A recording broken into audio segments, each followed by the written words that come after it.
చంచలమ్మ ఊర్లో జనాన్ని మొత్తం పిలిచి పంచాయతీ పెడుతూ ఉంటుంది. ఇంతలో ఊర్లో జనం అందరూ అక్కడికి వస్తూ ఉంటారు. అది చూసి అక్కడ ఉన్న చంచలమ్మ ఇంతవరకు నా వారసురాలు ఎవరో, నా అధిష్టానాన్ని ఎవరు తీసుకుంటారో అని ఊరు జనం మొత్తం వెయిట్ చేస్తూ ఉన్నారు కదా, ఆ విషయాన్ని నేను ఈరోజు చెప్పాలనుకుంటున్నాను అని చెప్పేసి అయితే అంటూ ఉంటుంది.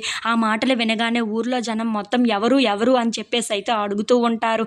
ఆ మాటలు వినగానే అక్కడ ఉన్న చంచలమ్మ మాత్రం నా స్థానంలో ఎవరిని నిలబెట్టాలనుకుంటున్నాను అంటే, నా వారసురాలుగా ఎవరిని ఉంచాలి అనుకుంటున్నాను అంటే అది సింధూరాణి అని చెప్పేసి అయితే అంటూ ఉంటుంది.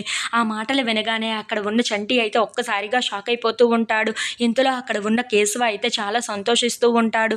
అది చూసి అక్కడ ఉన్న చంచలమ్మ మాత్రం అవును, నా వారసురాలు లాగా నా ప్లేస్లో ఎవరిని ఉంచాలి అనుకొని నేను చాలా బాగా ఆలోచించాను.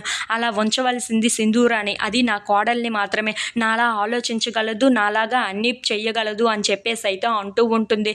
ఆ మాటలు వినగానే అక్కడ ఉన్న వాళ్ళందరూ అయితే చాలా సంతోషించి సరే ఓకే అని చెప్పేసి అయితే అంటూ ఉంటారు. ఇంతలో అక్కడ ఉన్న చంచలమ్మ సింధూరాన్ని తన ప్లేస్లో కూర్చుని పెడుతూ ఉంటుంది. అది చూడగానే అక్కడ ఉన్న చంటి మాత్రం ఒక్క నిమిషం ఆగండి అని చెప్పేసి అయితే చాలా గట్టిగా అరుస్తూ ఉంటాడు. ఆ మాట వినగానే ఊర్లో ఉన్న జనం మొత్తం అయితే ఒక్కసారిగా షాక్ అయిపోతూ ఉంటారు. ఏంటి, ఏం చేయబోతున్నాడు చంటి అని చెప్పేసి అయితే చంచలమ్మ అనుకుంటూ ఉంటుంది. ఇంతలో అక్కడ ఉన్న చంటి మాత్రం చంచలమ్మ గారి చెప్పులను తీసుకొని పైకి వస్తూ ఉంటాడు. అది చూడగానే అక్కడ ఉన్న వాళ్ళందరూ అయితే ఒక్కసారిగా షాక్ అయిపోతూ ఉంటారు.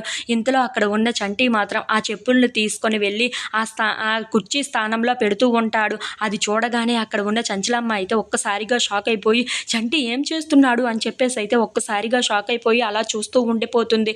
ఇంతలో అక్కడ ఉన్న సింధూర కూడా చంటి అసలు ఏం చెప్పాలనుకుంటున్నాడు, ఎందుకు ఇలా చేస్తున్నాడు అని చెప్పేసి అయితే అనుకుంటూ ఉంటుంది. ఇంతలో అక్కడ ఉన్న చంటి మాత్రం సింధూర గారు కూర్చోకూడదు అని చెప్పేసి అయితే అంటూ ఉంటాడు. If you like this video please subscribe.